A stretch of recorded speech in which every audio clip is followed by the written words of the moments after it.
Okay, I'm going to show you this video called Why Are the Right Always on the Wrong Side of History? I'm going to do a response to it. This video is made by a guy named 𝙊𝙏𝙝, or a person named 𝙊𝙏𝙝, at least that's the YouTube channel. So we'll analyze this, talk about maybe points where they could be right, as well as where there may be an oversimplification of some of these ideas.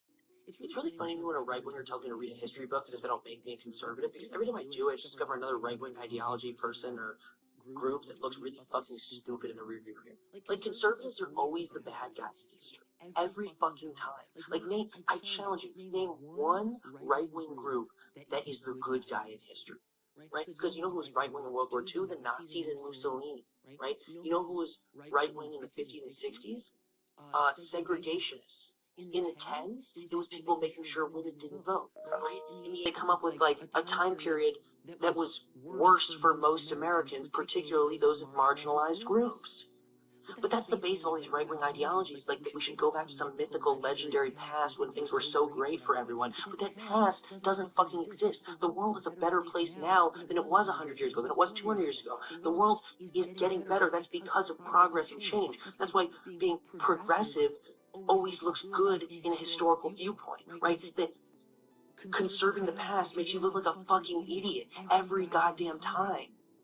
So I challenge you again. Name one right-wing group from history, let's say 50.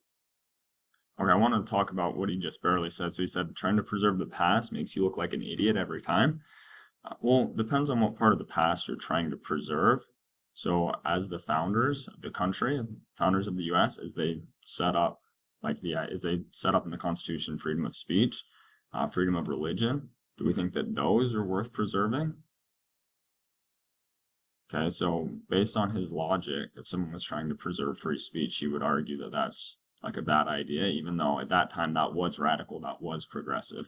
Another thing I want to look at when he talks about the right-wingers always being on the wrong side of history, look at the homeless problem in California, San Francisco.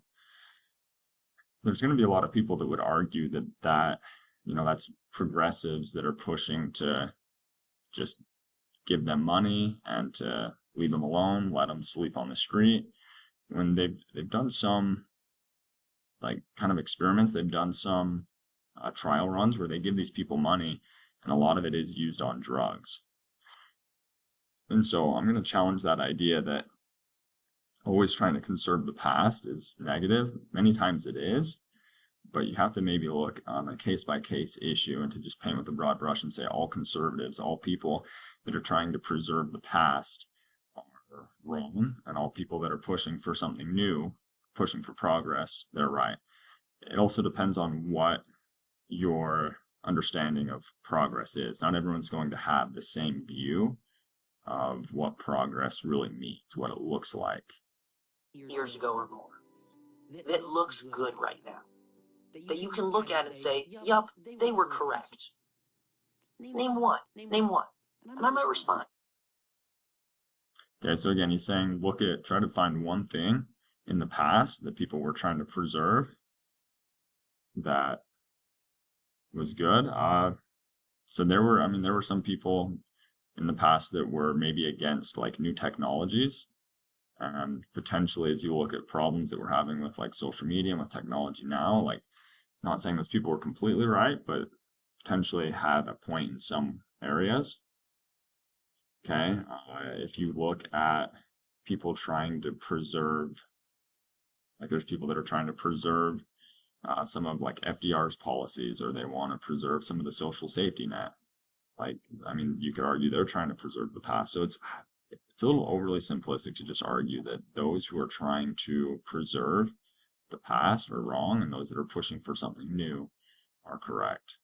Even though many of his points I do agree with. I think that those who were fighting against unions were wrong. I think those that were segregationists were wrong. I think that there are many instances of people that we view as more right-leaning. They've been wrong throughout history. It might be overly simplistic to just say that they're always on the wrong side of history and that those trying to conserve the past are on the wrong side of history. There are some people on the left, I wouldn't say it's the majority of people, there's some people on the left, maybe more in Portland area, that they tend to argue that every single person deserves to have a house. Okay, well, you have to ask the question, who's going to build that house? Who's going to provide the material? How much space is everyone going to get?